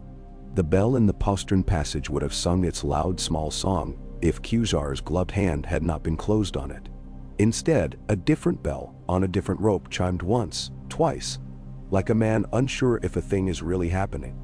Lyanna's bear women went up the outer stairs with the deliberate violence of women who have swept these stairs in a sweeter year and hate the handprints they see there now. The gatehouse was the heart again, because always the place where men come and go becomes the heart. There were 3 men at the levers who had not expected the levers to matter tonight. The skin of their hands had that puffiness cold gives when men have not learned to respect it. Jorah almost felt sorry for their hands. He did not allow that feeling time to become a thought. 2 went down under spear points in the no-nonsense, graceless way that does not waste the dead man's dignity. The third tried to raise a horn that had cracked along its length in some old summer and would never sound properly again. Kizar took him by the elbow and put him on the ground as if they were practicing falls. "Open," Jorah said, and the Unsullied at the levers leaned. The old gate moved the way a patient moves who knows he will be asked to walk, and has decided not to resist, because the resistance would only make him ridiculous. The pins came plain. The timbers lifted like breath. The bar was set back. Outside, a ribbon of men that looked from above like a black stitch in white, straightened and moved. The outer yard's first answer was not men but dogs, because bad men believe in dogs' courage as a thing that costs less than a man's, and so they spend it carelessly. It was a mistake to spend dogs against men who had eaten hunger and known winter tight against their ribs. The mountain men took the dogs with hands that knew the angles of such sadness. They died quickly. A boy from White Harbor put his hand on a dead dog's head, as if to say sorry, and had his hand slapped away by a woman whose eyes had gone bright with the old-ordered anger that cleans places. Men came then. They came out in the ragbag of a place that has not trained itself past cruelty. No straight line, no shared rhythm, only loudness, and the hope loudness can do a job. The Unsullied soaked their noise like a door sponge, letting it make them heavier. Lyanna's bear women went to the gap where the first rush tried to slip between shield edges and made no speech there. They used their short axes like implements in a kitchen, and then wiped them on their thighs without drama. The thing that always goes wrong happened as if the world had waited politely for its cue. A big man with a pitted helm and a cheap Southron sword managed to ladder up over 3 men bowed in their own treachery at once, his boot finding a ridiculous purchase on a writhe of old rope left on a hook. And he came down inside the gatehouse passage with enough of his weight that a careful Unsullied could not fall. The man's sword made the sound cheap Southron swords make when they hit stone. It shed a piece of itself like a tooth. He did not care.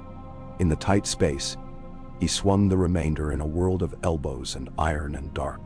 Jorah felt the spray on his cheek before he identified it as blood. He parried a stroke that would have broken the boy from White Harbor's jaw and saw his own blade chip along its edge where it met garbage. He felt fury at the disrespect to good steel. He fed that fury to the machine of his hands. The big man went down and could not rise because there was no room to get his legs under him.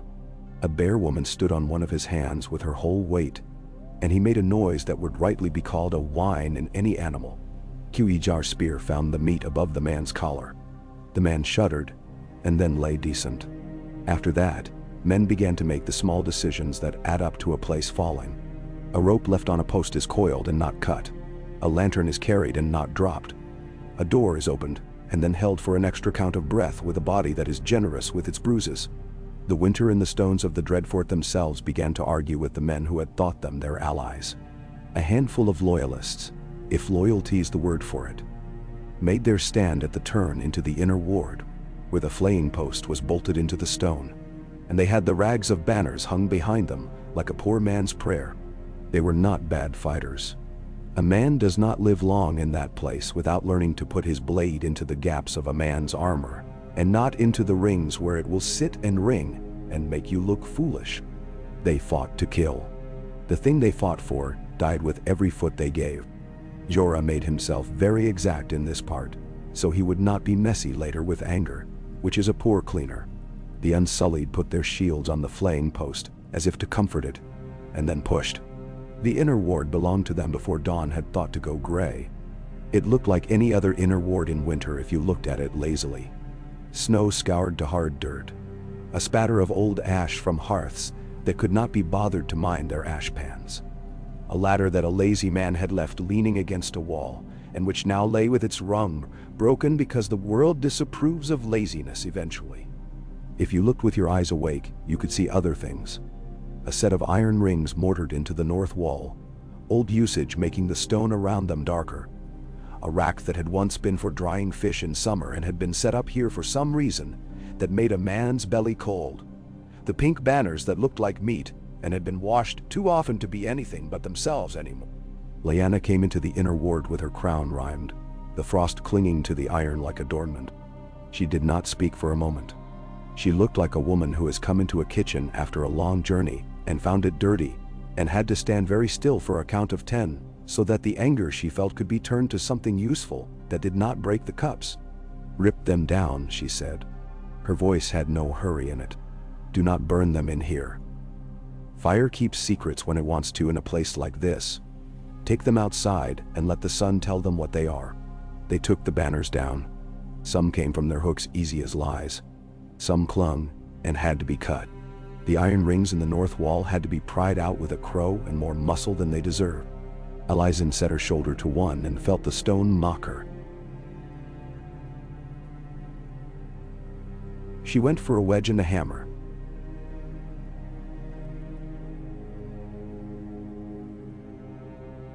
Set the wedge by feel, and persuaded the stone to give her what it had held too long. Men carried the banners outside and spread them on the snow like bad laundry. The light that finally came, white and grudging, showed them as nothing but cloth. Men kicked them into a heap and set them to the match there, where smoke and wind could take them to a place where they could become nothing. The Castellan, thin-lipped, with a neat beard and the particular wrong kind of politeness, was found in the counting room, with his hands black with the graphite used to darken ledgers against prying eyes. He gave his name in a voice that belonged to another place and tried to claim he had been asleep before all this and knew nothing. The bear woman with the long jaw scar looked at his fingers and at the keys on his belt and the way his boots had flecks of something on them that should not have been in the counting room. You may find your sleight of hand does not serve you when hands have been working harder, she said, and took the keys from him and handed them to Lyanna without looking at him again. The Castellan kept speaking because he did not know how to stop. Some men never learn the art of saying nothing. Lyanna did not answer him. She walked past him down the corridor to the room men had not wanted her to see. The room was not a chamber of horrors. The Dreadfort would never be so coarse. It had been lovingly cleaned. The floor had been scrubbed with ash to catch the grease, and then rinsed, and the slime pushed down the little slope to the drain by the door. The table was scoured white, which is perhaps worse. There were hooks along the ceiling beams and a pulley with good oiled rope. Small mercies for workmen. Jorah had seen places like it in the east, without the North's care, and that somehow made this worse. He had the impulse to puke like a boy, and tamped it with habit and a mouthful of the cloth taste of his own scarf. Lyanna stood in the middle of the room and looked, and there was a degree of looking men cannot endure when it is done by a child, because they feel their manhood quail under it. The Castellan reached some hand toward her as if to beseech, and found his hand seized in Alysana's grip so hard his knuckles cracked. "When you were a boy," Lyanna said to him, "did you ever put a frog in your sister's bed, and think yourself wicked clever?" He tried to find the path into her question that would save him. "My lady, your grace, I never. Men who think a thing is daring, I have noticed, rarely think about the ending of it," she said conversationally. "The frog dies, and the sister learns to check the bed for cruelty. Find me every ledger that speaks of men bought and men sold. Find me the names of the men who signed for deliveries of salt, and of tallow, and of ropes with certain weights. Find me the names of the men who were paid for dogs. We will make a census of shame." The maester at the Dreadfort, small and soft, and with the eyes of a man who has been looking at his hands a great deal for years, was brought to her then. He smelled of parchment and a little of fear. His chain lay neatly. There were no northern leaves in it. He went on his knees at once, not in fealty, but in that old habit learned at the Citadel for surviving big men's tempers. "You will help us read," Lyanna told him. "No one will hurt you for telling the truth. The time for making yourself smaller to live alongside men with the wrong size of souls is over. If you lie, I will know how to read that too." "Ben, I am a reader, your grace," he stammered, and the new words stuck in his mouth like grits. "I am only a reader." "Today you will read," she said. "Tomorrow perhaps you will be brave. One day at a time." Jorah left her there because the work of making a place honest requires more hands than his, and the work of keeping the outside from coming in and ruining it needed his. He went back into the white. The day had decided to be one of those days when the sun is a coward behind a rag, and the light comes sideways and makes edges cruel. The Unsullied were setting their watch circles the way they did, like ripples from a thrown stone. But precise ripples counted, measured. Mountain men were checking the north and the east, because wind lives there. Men from White Harbor were setting up a place to boil anything that might be boiled, because boiling is a southern virtue that even the North should not sneer at in winter. It smelled suddenly of onion where a woman had found a sack, and a kindness. The smell made Jorah's eyes water for an easy reason that did not require a man to speak of love or regret. Jorah came with that quiet that had begun to belong to this place as much as any other old thing. "We have the inner wall," he said. There were 5 who stood too late, and 2 who did not stand at all. Of the dogs, only pups remain. "Raise them kindly," said a mountain man who had overheard. "Teach them to sing a different song." "We will," Jorah said. He was no longer surprised by how the North kept making him think of simple things, and then making those simple things heavy. He found he liked it. It was like having a good weight on the shoulders. On a march, messengers began to go out, and messengers began to come in. The world's true blood. A man from Barrowton with frost in his beard and good news in his mouth. Small good news is dearer than big in winter. Spoke of a skirmish on the Green Fork where men who had styled themselves the Dreadfort's cousins had lost the taste for it, when asked to pay with bone.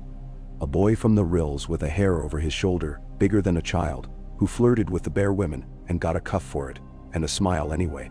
A sober woman from Serwyn who had brought the roll of men who could spare a week from the smokehouses to hold a wall and still have meat for the rest. All the while, the Dreadfort changed its shape to fit the new hands touching it. A place is a tool that remembers users. They took inventory in the long, low counting chamber, and the meanness of the old work lay on the table like dust. The maester read and read and read until his voice grew hoarse, and an island girl put a cup to his lips without bothering to make it pretty. Names went into Alysana's ledger. Not only the names of wrong men, names of the wives who did not know, and the wives who knew, and kept their children away from certain doors. Names of boys who whistled while they dragged a bad thing, and boys who kept their mouths shut, and cried afterward in the kitchen, where the dogs would come and lick their fingers. Lyanna looked at the names, and at the hands that wrote them, and did not speak always. But when she did, she put a stone down in the work. "We will not make a table of vengeance," she said. "We will make a table of bread. The men who did wrong will answer. The men who watched wrong and were afraid of what it would mean to be brave will learn. And the men who put their sons out of doors because their sons cried will come and look at me and say thank you, and I will not smile back."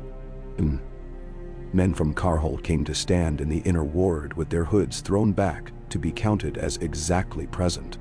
They had the look of men who had been standing a long time in places where they were not wanted, and had decided to like that feeling out of stubbornness. A wary, spare woman with Karstark blood in her went to one knee that creaked. "We have no love of Dreadfort men," she said, "but we remember Starks and go where their wolves go." "The wolf is on the wall again," Lyanna said. And no more. It was enough. The Carhold woman seemed to grow an inch then, as if a small truth had been slipped under her boot. From White Harbor came a letter on thick paper that made men think of fat geese. Lord Wyman's hand was in it, a generous sloped line like a man's laugh. He congratulated in a way that mentioned the word prudence twice, and the words King's Peace not at all. A postscript, in a different smaller hand, his granddaughter perhaps, asked whether the Queen in the North liked honeyed oatcakes, and whether the Unsullied ate oats. Lyanna dictated an answer that said the Unsullied ate anything that made them strong. That the Queen in the North liked any oatcake that had been shared by men who worked that day, and that if the child sent a recipe, the cooks would try it and lie if it was bad. A rider came from Deepwood Mutt with a piece of heartwood bark wrapped in cloth. That meant something that words did not. Elizane unwrapped it and ran her thumb along the grain and nodded once and set it down before Lyanna, the way a woman sets down a newborn's swaddled hand for an older child to see. Lyanna put her palm over the bark, and the grain touched her in the way wood touches a living thing, with neither irony nor fear. "Next," Alysanne said, when the couriers were done, and the day had narrowed again to even light and hard tasks. "Choices. Which first?" Lyanna asked. "The small ones," Alysanne said. "Men think only the big ones matter. They forget that a day is full of little ones you cannot take back." "Then?" "They made them." They told a man who had stolen food because he had 3 children that he could steal more in the kitchen until the winter was over, but he would do it from the pot with the cook watching, and if he tried to lie about it, a Lysane would break his thumb with a spoon. They told a boy who had cried when a dog licked his hand that he would sleep near the new pups tonight on purpose, and that he must get up twice to take them out because the floor was cold, and piss on cold floor made a man ashamed only of his socks. Only of his socks. They told a woman who wanted to go to the Godswood to see whether the trees were different now that she could, and that she should take another with her, because men were still breathing there, who had breathed in the old air and might cough something wicked. They told the maester that his lamps would burn twice as much oil now, because pages would turn after sundown, until this work was done. In the yard, Jorah took a knot of men, Unsullied and bears and Karstarks, through a drill that was half dance and half prayer. Fit the shields, test the seams with a fist, feel where the wind tries to talk. Move the left foot when the right wishes to and see what you learn about yourself. Climb a stair with another man's breath in your ear, and do not be vain about the noise your own breath makes. He felt his old ease come back to him like a horse that had thrown him but consented to be caught again. Suspicious but willing. At sundown the wind turned. You can always smell when it decides. It came out of the north as if the world were a church door opened, and the smell of old elders' sap blown out into the nave. The sky turned pale green for a moment above the cut of the walls, and then went a deeper iron, thoughtful. Men became aware of their teeth. That night, while the new guards made the rounds with hands that touched stone as if to learn it, Jorah stood with Khuzar on the east parapet, and watched the sky move like muscle under a hide.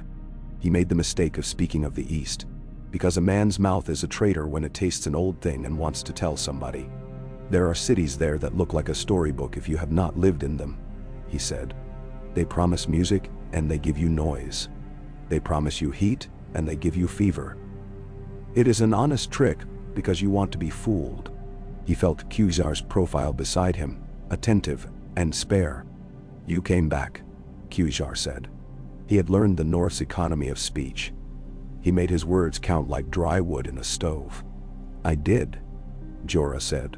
That trick wore out, and there was only the thing that didn't. This. He gestured at the cold, the weirwood just visible beyond the inner yard, like a pale thing thinking. The iron crown on a small girl's head. In the east, the men I was are sold, Khuzar said with no heat. Only the small courtesy of speaking a fact plain. Here, I am counted with the bread. It is better to be bread than coin. It is, Jorah said, and found he had nothing wise to add. The exactness of it had done his work for him. Dawn came late and hard like a man roused from drink, and with it came men from the rills again with news that the river ice had swallowed a small cart full of bad men and spit up its firkins of salt for an old woman to collect. The maester smiled at that because it sounded like a fable, and men like him enjoy life's obedience to good stories. A raven came with a roll of parchment, and a seal red as blood and clean as law. The red was a southern choice. Men liked to make wax the color of what they wanted from you. Alysanne broke it and read and snorted in the neat way of a woman whose father had taught her figures by lending her his patience with sheep. Well? Lyanna asked, with not an ounce of worry. The south finds us naughty, Alysanne said, eyes skimming. We are to send our little differences to be judged where men wear softer shoes. We will send them a boot with nails in it, muttered the mountain man from earlier. And someone else hushed him, because civility had a dignity too. Reply, Lyanna said to the maester. Do not argue. They are good at argument and will live in it till the season changes. Say we have taken back a house that was ours and washed it. Say we invite them to come and see. Say bring warm things. Say if they mean to make us children again, they will find we have teeth. N. The maester took it down, cheeks going a little pink at the sheer impropriety of writing such plain things. He looked relieved too, as if his chain had been warmed for him by a hearth. They set to with a workman's patience to make the Dreadfort give up the last of its indelicacies. The old drain ran to the river. They cleaned it till the water ran clear and then stopped and waited. It clouded as if embarrassed, and then cleared again. Women in the outer yards took down racks and built new ones where wind could cure meat without borrowing a smell from anything it should not. A boy from the island took 3 spoons and made a clapper out of them and went along the corridors and hit the walls that had had the wrong sound for a long time and laughed under his breath when the sound changed. Men who had known this place too well began to look around themselves like men seeing the inside of their mouths in a mirror for the first time. Interested, a little grieved, more handsome than they had thought, and angrier too. Jorah watched it and kept out of the way of any woman with a broom. He took Khizar and a pair of Unsullied with wrists he trusted and went along the inside of the wall and into the old inner tower that had not been used because men had disliked the stairs. Stairs that make men winded, make men careful. He liked those stairs.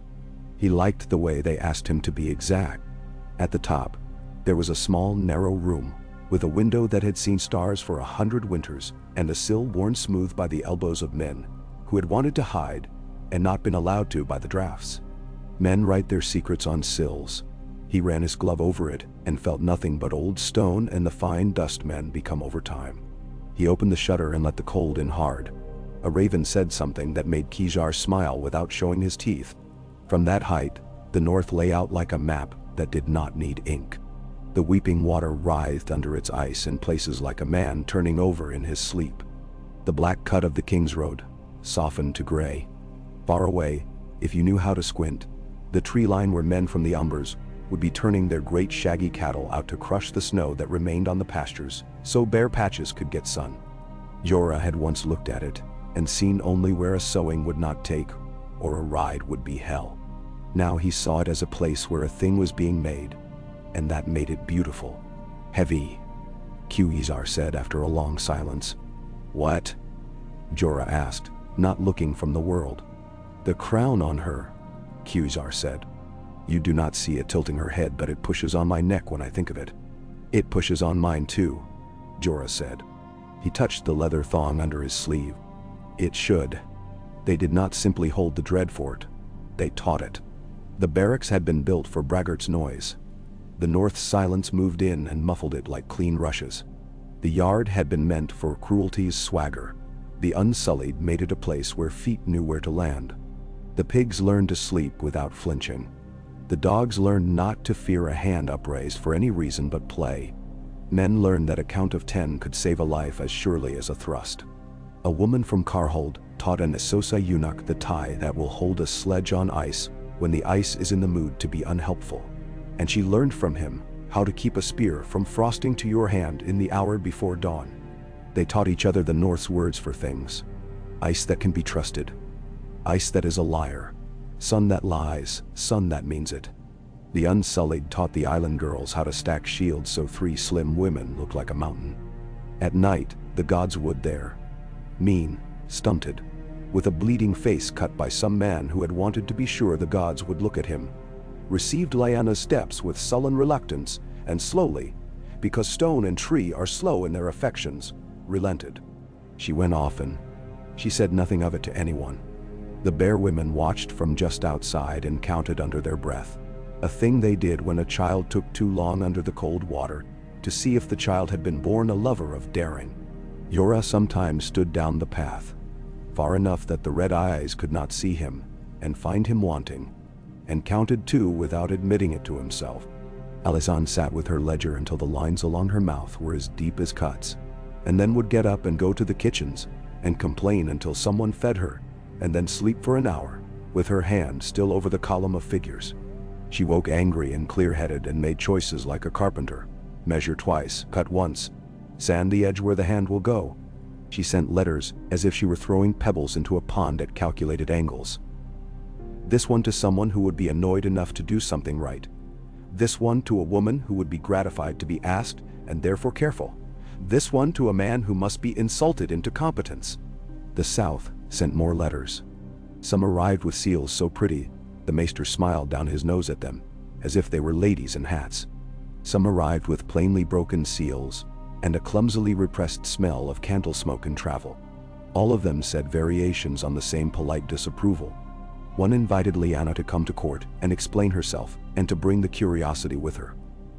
This was meant to be the Unsullied, clearly, but the scribe's hand had made it ambiguous, and Jorah took a savage pleasure in imagining Lyanna bringing a bear cub instead and loosing it in the Hall of 1,000 Little Smiles.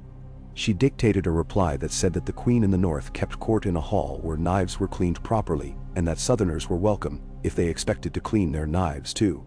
There was a small battle on the road east when men who had been paid with the promise of a pink future tried to take back a wagon of salt driven by a woman who counted stones as easily as coins. It lasted 10 minutes and was the sort of cleaning a good house must have once in a while to keep vermin from believing the kitchen is theirs. Jorah took a spear in the meat of his upper arm that went in like a cow's tongue and came out like a bad thought. He cleaned it with snow because snow was what there was, and then with boiled water because boiled water is a miracle. And he did not make noise. Quasar took the spearhead and hammered it straight and turned it into a hook for a fish bucket, because the North wastes nothing. The raven bells were heard in a different way now. Men looked up and heard a sound that had once meant the island and now meant the North making a decision. A snowstorm pinned them for 3 days, and the Dreadfort muttered like an old woman in a cupboard, and then quieted as if deciding sulking did not become it now. The cooks made a stew that fixed men's tempers for hours, and someone sang, and it wasn't one of those songs that wants to be listened to. It was the sort that expects you to keep working while it comes out of a mouth. It was in the middle of that storm that the men from the last hearth came, because Umbers do not care for what weather thinks. They brought beef and laughter, and 3 children who had wanted to see a queen and had been allowed because their mother was tired and thought letting children have a thing when they asked for it made the asking stop. The children looked at Lyanna and did not find her wanting.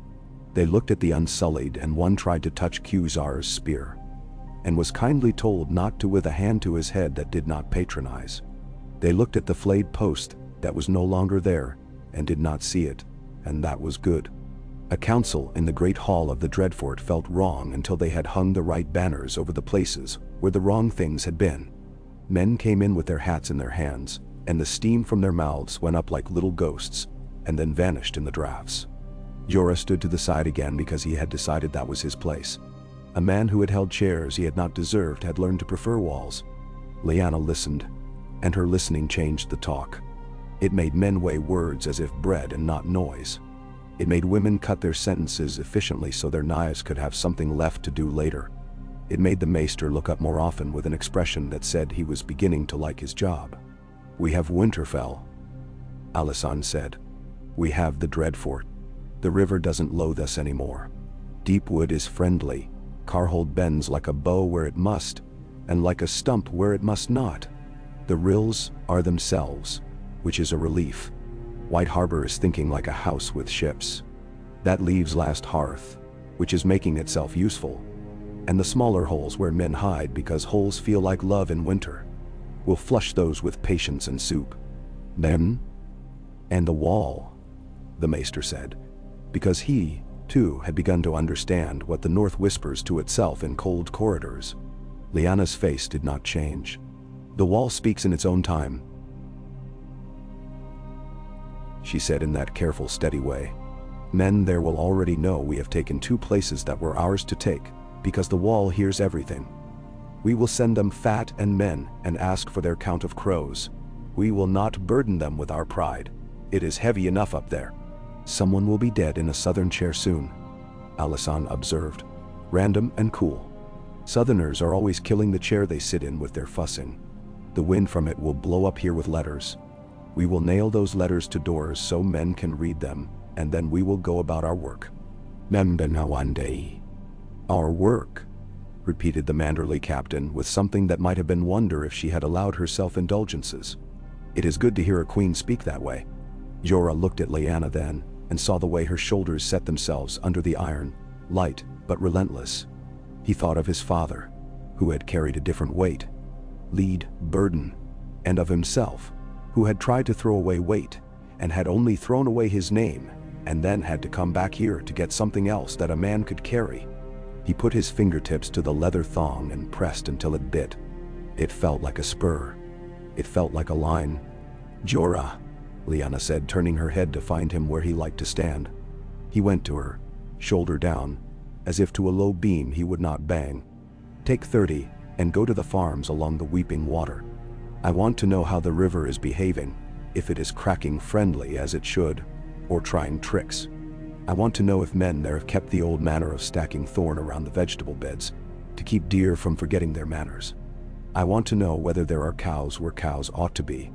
Bring a cow if you find one that looks like it wants to come." "Meows." "Yes," he said, smiling despite himself. "Do not smile about cows," she said severely. "Cows are serious." He laughed then. It came out of him like a knot loosening under steam. "As you say," he said. He took Kizar with him because at this point, Jorah felt the left side of him notice when Kizar was absent, and not like it.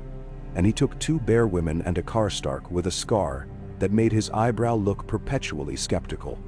They went along the river road that had turned into a suggestion. The weeping water spoke to itself in its winter tongue. Mutter, brag, sulk, and in places had thrown up a small ridge of ice that looked like unswept sugar at the edge of a plate. The farms there had made themselves small for the winter, and now expanded like a woman, taking a deep breath when she knows the bad news is over and the work begins. Men looked up when Jorah passed and decided in the way men decide about men who come with spears, whether they needed to be polite. And then, surprised, found themselves wanting to be. They saw a cow. It was the shaggiest thing Jorah had seen in years, and its breath made clouds around its nose. The boy who led it looked at Jorah, and at the 50 or so soldiers behind him, and at the crown on Lyanna's head in the story he had heard, and decided a queen was probably involved in this request. The boy nodded. "She's old," he said, stroking the cow's neck. "But she's stubborn." "Stubborn is a virtue here," Kizar observed gravely. The boy did not know what to do with a soldier who spoke like a man, so he scratched his ear and then nodded again. "Bring her back when she's done being helpful," he said. "She won't like the Dreadfort at first. No cow does." "Da. She'll get used to it," Jorah said. "It's learning." They returned with the cow, and with a list in Jorah's head of where the ice tried tricks, and where it was honest. He set the cow's lead in the hand of a woman who would take care of it, and told her about the boy. And she nodded and stamped her feet in the cold, and did not say anything silly about destiny. She said, "Cows are a lot of work," and led the cow away to do some at once. There were still men to catch, and they caught them. There were still rooms to air, and they aired them. Once a day, Lyanna walked the walls, not as a show, but because walls must feel a weight they own. She stopped sometimes to look at the world as if she were trying to hear it. Jorah, if he was up there too, did not speak then. He looked in the same direction and tried to see what she saw. Sometimes it was a rag on a bush that meant men had been careless. Sometimes it was a narrow band of brightness along the eastern snow that meant the weather would play at changing. Once it was a line of prints so shallow a careless eye would have called them nothing. She pointed, and he saw and turned, and sent men with nets in that direction, because men who walk like that in winter mean to steal something living. The Unsullied and the northern folk began to move like a single animal, with parts that knew one another. A Karstark man learned a ranker's marching call in the high-clipped rhythm of Astapor. An island girl learned to curse in a language no one in the north had heard, and did it with aplomb, and was smacked gently by an old woman who approved of the energy but not the waste. The maester learned to write faster, and to look up when men talked, and to stop muttering apologies for existing when he walked through a crowded hall. He began to look younger, which is what happens to men when they are useful and allowed to know it. On the day the sky cracked green again above the North Tower, a small thing happened that would sit quiet in Jorah's mind for a long time like a coal in ash. He was in the yard with Kizar, teaching the step that keeps your shoulders square to the line when the line wants to bow, because a man's courage bows his back. He saw a bear woman's boy, 10, come into the yard on errand and stop dead when he saw the Unsullied shields stacked in their peculiar three-high resting way.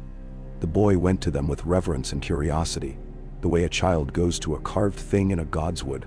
He ran his fingertips along the edge of the top shield and winced.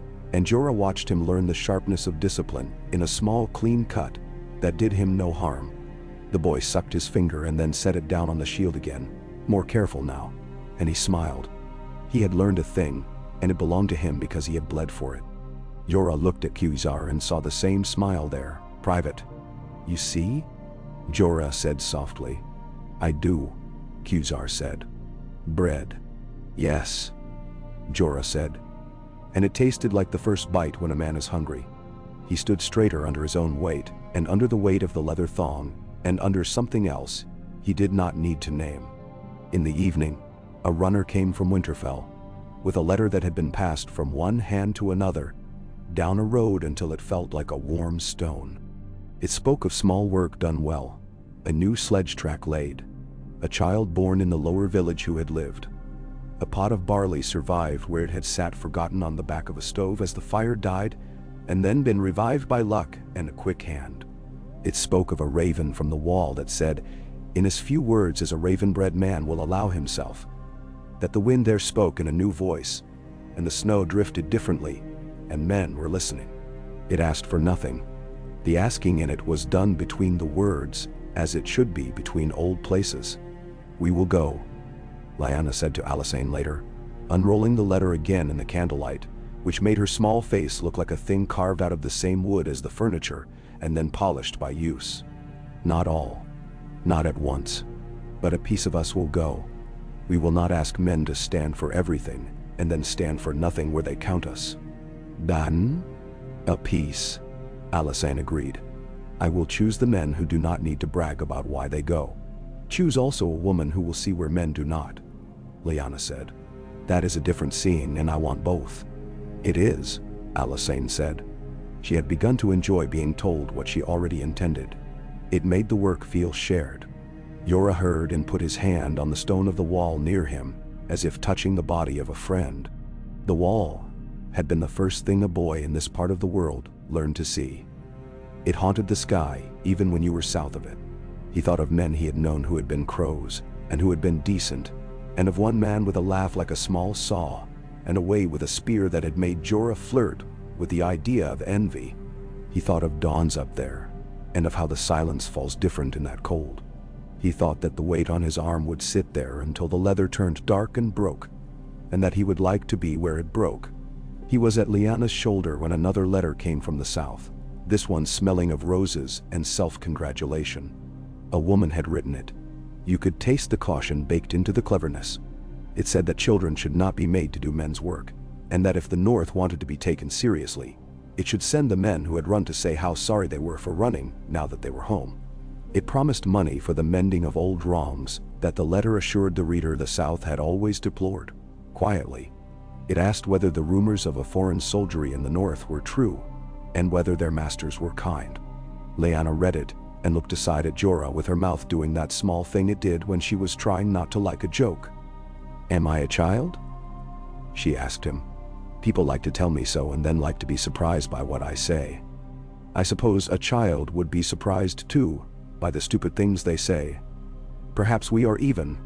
"You are," he said.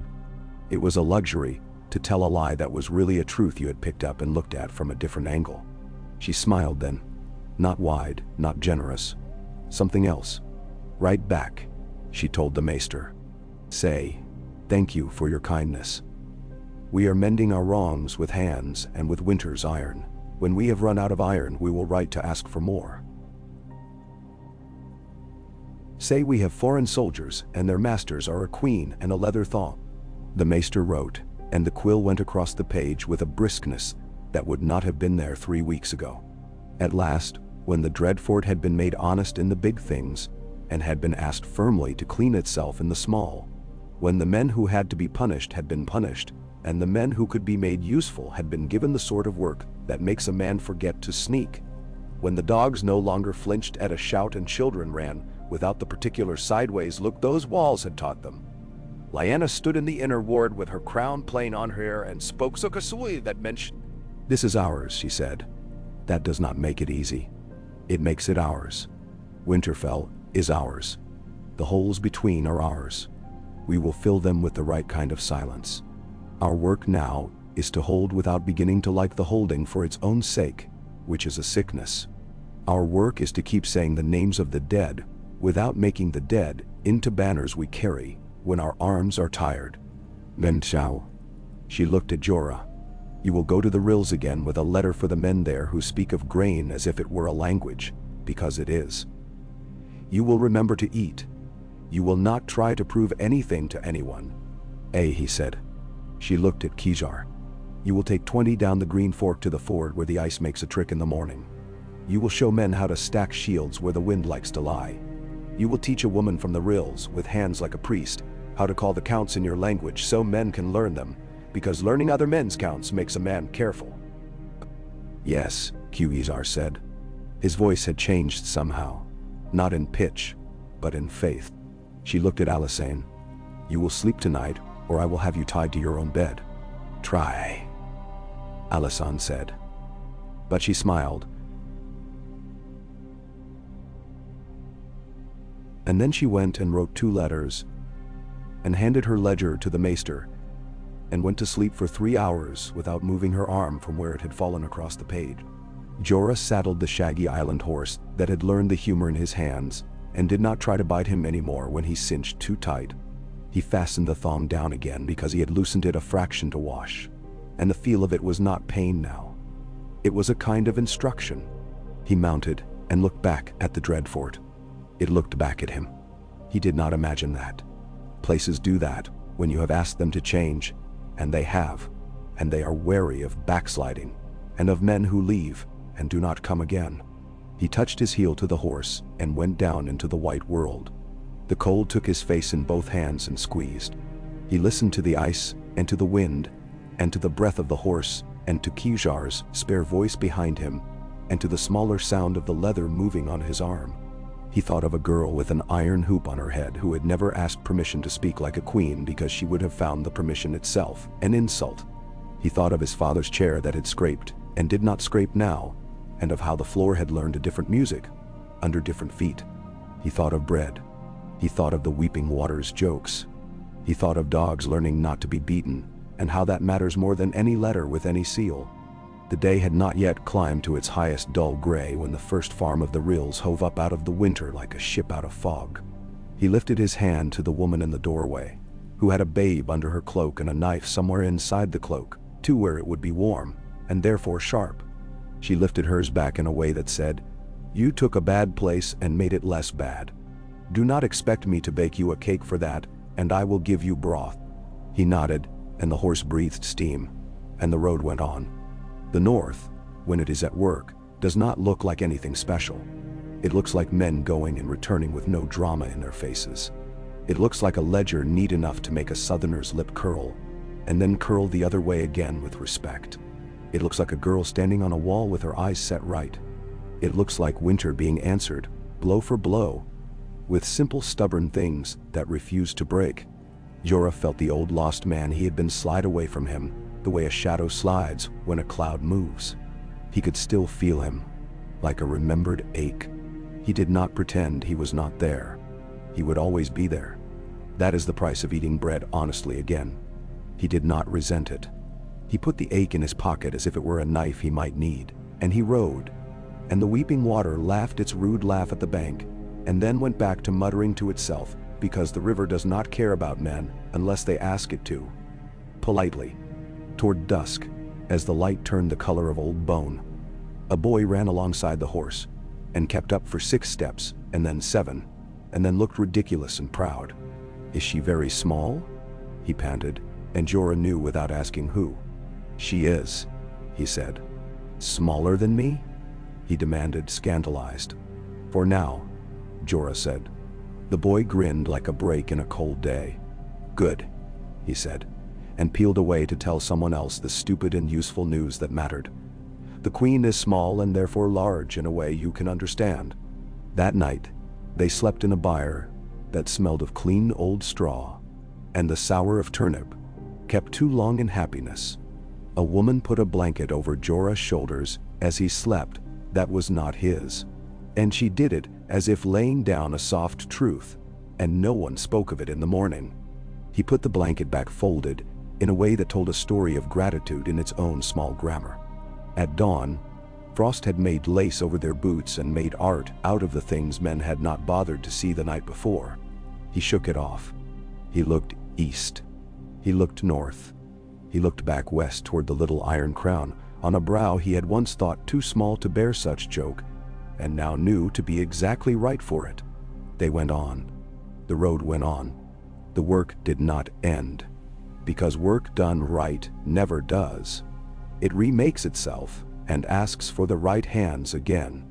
The north, which had been sleeping with one eye open for too many years, closed that eye briefly, and then, as a good sentinel does, opened the other. The day took hold. The Dreadfort kept its new honesty, because it had no choice if men who loved it were watching. And men who did not know they loved it yet were being taught how. When they came back 3 days later with a letter from a miller's wife and a cow that had made up her mind and a map of ice in Jorah's head and 3 small stories about children that would become 6 larger ones when told. Lyanna was in the yard with her cloak off, her hair braided back hard, her hands on the haft of a practice spear.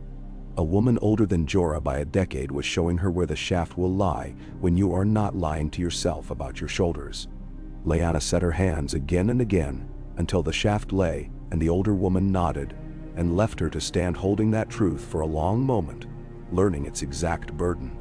Lyanna saw Jorah and then looked past him, counting the men. Good. All, and then looked again at Jorah's arm where the thong sat. He understood with a small private pleasure that she checked to see if he had cut it. She saw that he had not. She looked satisfied and did not hide it. Well, she asked, crisp as frost.